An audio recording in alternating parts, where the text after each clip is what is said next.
Welcome to Drive the Daf. Clear, structured explanation of the daily Daf in 20 minutes. You can even follow in the car. Pesachim Daf defines fire as it pertains to the roasting of a korban in Pesach. The Torah tells us twice that it has to be tzli eish. It has to be roasted in a fire. We know we have a very strong restrictive way of defining fire, therefore. We want it to be only something which is really a fire. And the Gemara will discuss three things which may or may not be considered fire. One is a hot grill. That'll be a brief discussion. The Gemara will then discuss an oven which no longer has any coals or flames in it but still retains the residual heat.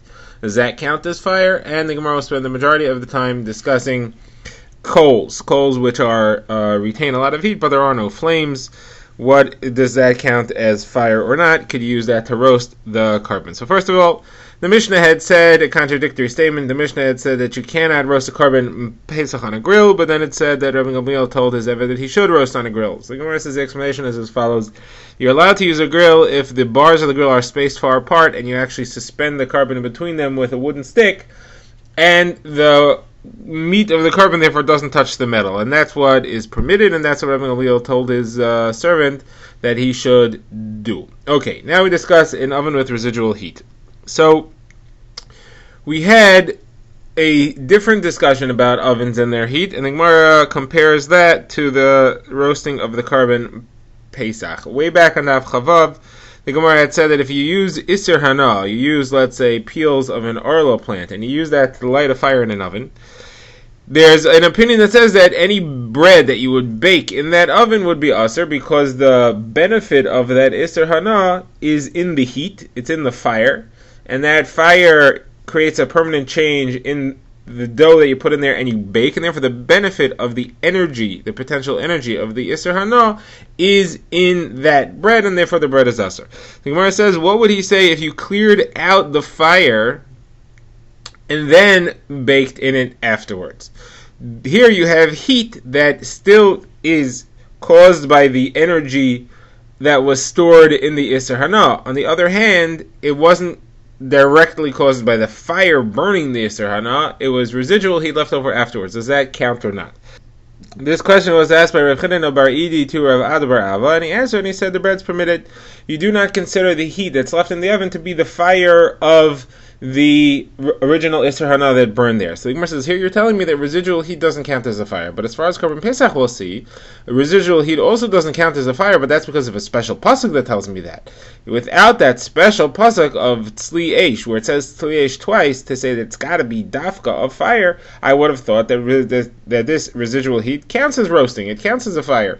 So how come here you're telling me even without the pasuk that residual heat doesn't count as a fire? So the Gemara goes two answers. The Gemara says, first of all, you could learn it from tzli eish. The Torah tells us by the korban Pesach that it doesn't count as a fire. We learn from there that residual heat in an oven doesn't count as a fire. The second approach is to say the reason this bread is permitted is not because it counts as a fire or doesn't count as a fire. It's nothing to do with that. That's a sugya of korban Pesach, whether it counts as a fire or not, and there's a special akpada that korban Pesach residual heat doesn't count as a fire. Here it could be it does count as a fire. You're right, without the pasuk. But the reason why this is permitted is nothing to do with that. The reason is because the Isser Hana is gone. The only way that the Isser Hana could create an Isser Hana in the bread is if the original fuel of Isser Hana is there and it's causing the change in the bread. Here it's gone. Residual heat is not Isser Hana, and therefore it's not considered to be causing the change in the bread itself. The Gemara now moves on to discuss coals. Can you use coals as fire to roast the korban in Pesach? The Gemara is going to compare it to the halach of coals as far as a number of other usages of fire. First of all, when you have tzaras that appears on a burn, is a coal burn considered to be a fire burn? Is that considered the same? Next, the Gemara will compare it to where you have to burn somebody who deserves the misa of sreifa. Are coals considered to be fire for that? And then the third thing will be the coals that are used on the mizbeach or in the Kodesh Kodashim on Yom Kippur. what counts as fire as far as that's concerned. So first of all, the Gemara says that the halacha is as follows. The Gemara brings a brisa that says that Rebbe says that you are allowed to roast a korban pesach on coals. It counts as fire, you could roast it on coals. Now the Gemara's first question is that we do see that coals count as a fire as far as taras is concerned.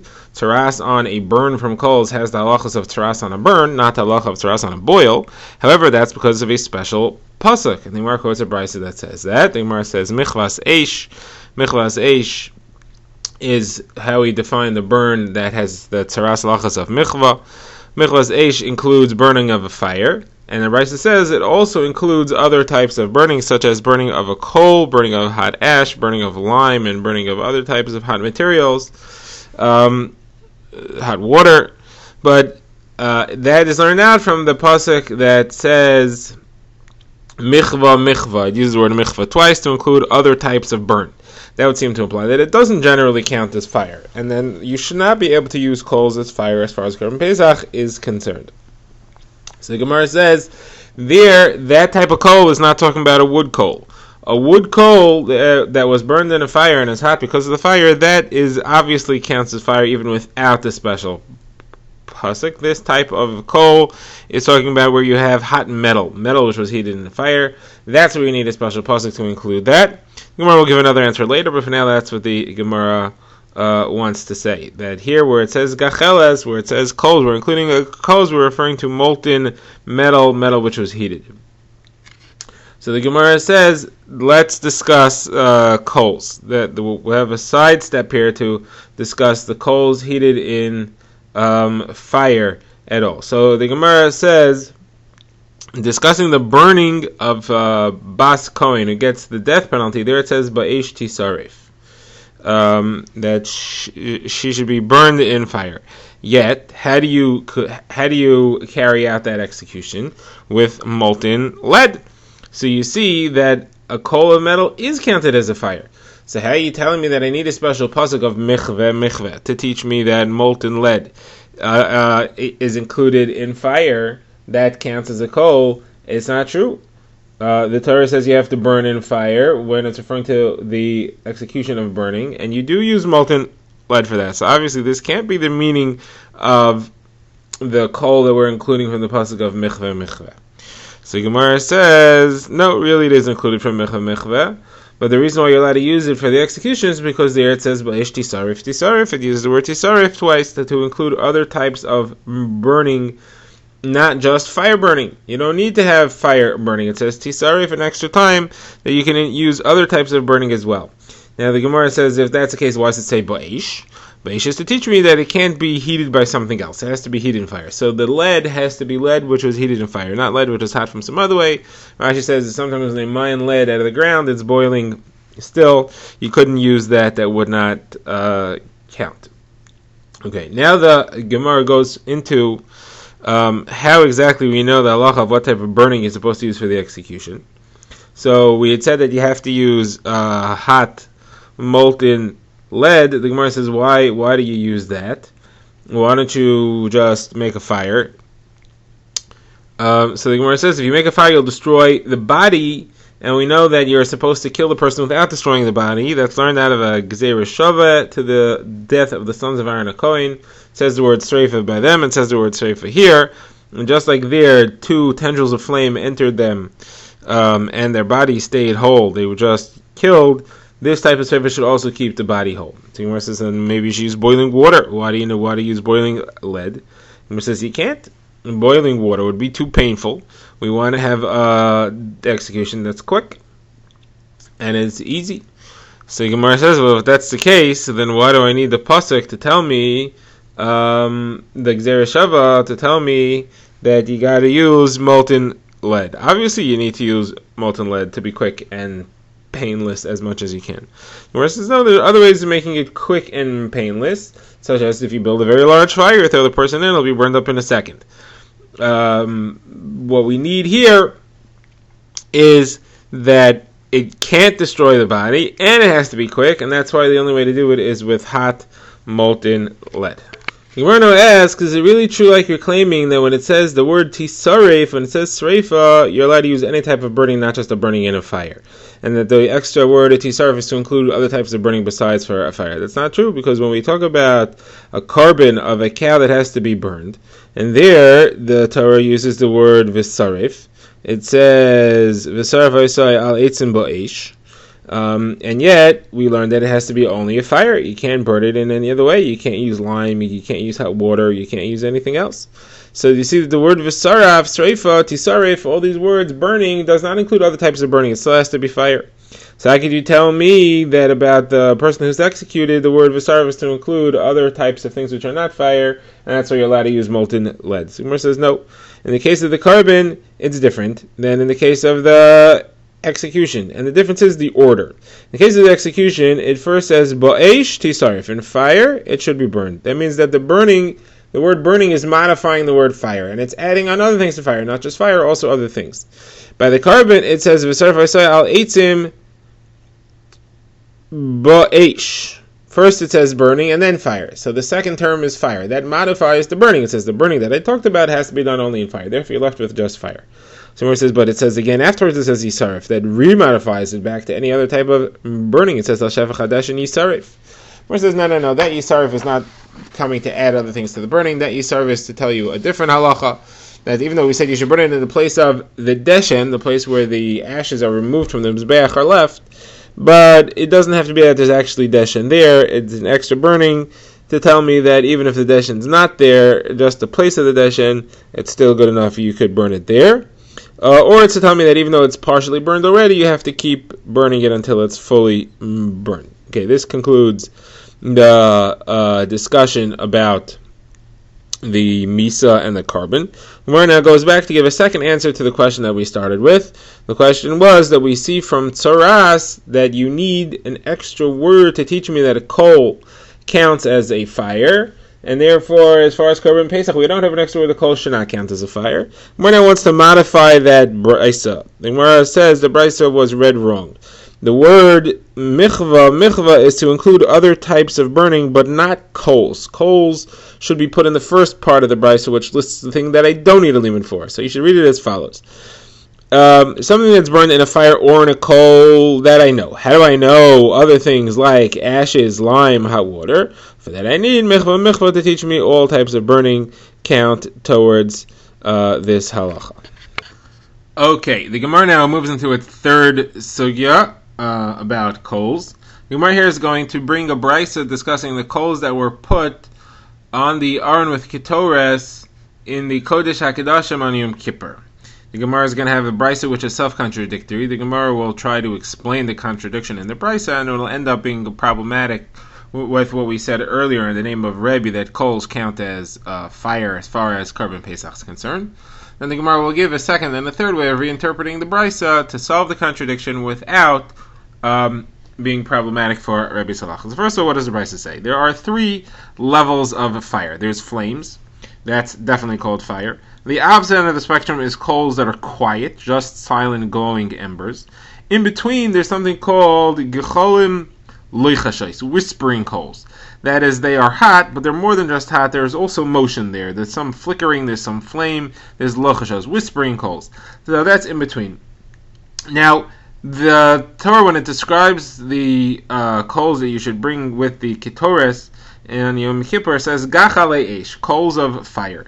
So what does coals of fire refer to? So the Gemara says eish excludes quiet coals, gachale excludes flames. Therefore, it's got to be whispering coals. That's what you're supposed to bring. So Gemara says this is contradictory. Do coals count as fire or not? Do whispering coals count as fire or not? You're telling me that the word fire excludes coals. Obviously, then, whispering coals are not coals.